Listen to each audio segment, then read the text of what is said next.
আমার আব্বা গত 28 তারিখ ইফতারের পরে এই সময় 7:30 আসলো।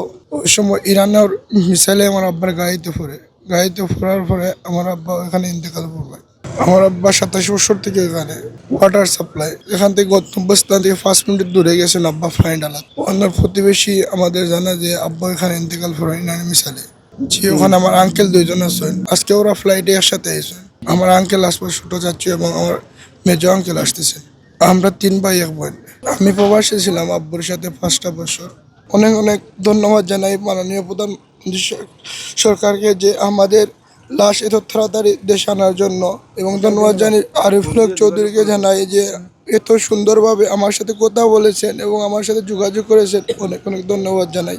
আমার মামাতো ভাই আর সে আমার ভাতিজা, আমার ছোটবেলার সহযোদ্ধা ছিল। আমরা একসাথে খেলাধুলা করতাম। তার মৃত্যুতে আমি অনেক ব্যথা পেয়েছি।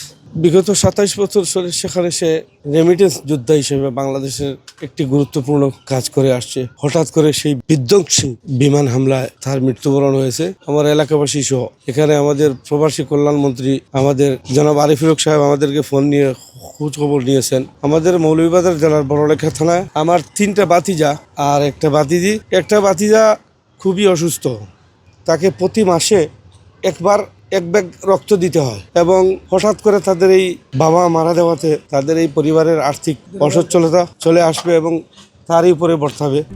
RICL TMX, যুগের পর যুগ স্থাপনা থাকে মজবুত। পরিবারের সব কান্নায় ভেঙে পড়েছে, বুঝছেন। পরিবারের অবস্থা ভালো নয়। সরকারের চাওয়া আছে আমাদের এই পরিবারের পাশে যেন সরকার এগিয়ে চলে। দুবাইতে তানোর সাথে একসাথে আমরা কয়েকদিন ছিলাম। হঠাৎ করে এখন উনি ইন্তেকাল করিয়াছেন। যা থেকে আল্লাহকে তার জান্নাত ফেরদৌস করেন। উনির পরিবারটা কি দুঃখের বিষয় নিয়ে তারা কাঁদতে পেরেছে। 3টা ছেলে 1টা মেয়ে, খুব অসহায় এখন বর্তমান অবস্থা আছে। বড় ছেলেটা এখন বর্তমান দুর্বলতা হয়েছে। উনি বড় ছেলে কয়েকদিন বিদেশে মাটিতে আসলো, তারপর এখান থেকে দেশে বাংলাদেশে আসেছে। বাংলাদেশে আসার পরে বাইরে দেশে যাওয়ার রওনা দিতে চাইছিল, আবার না হয়ে যায়, বাংলাদেশে থাকে। যাই হোক, তার আশা হয় না। বাপ মৃত্যুবরণ করে দুবাই মাটিতে।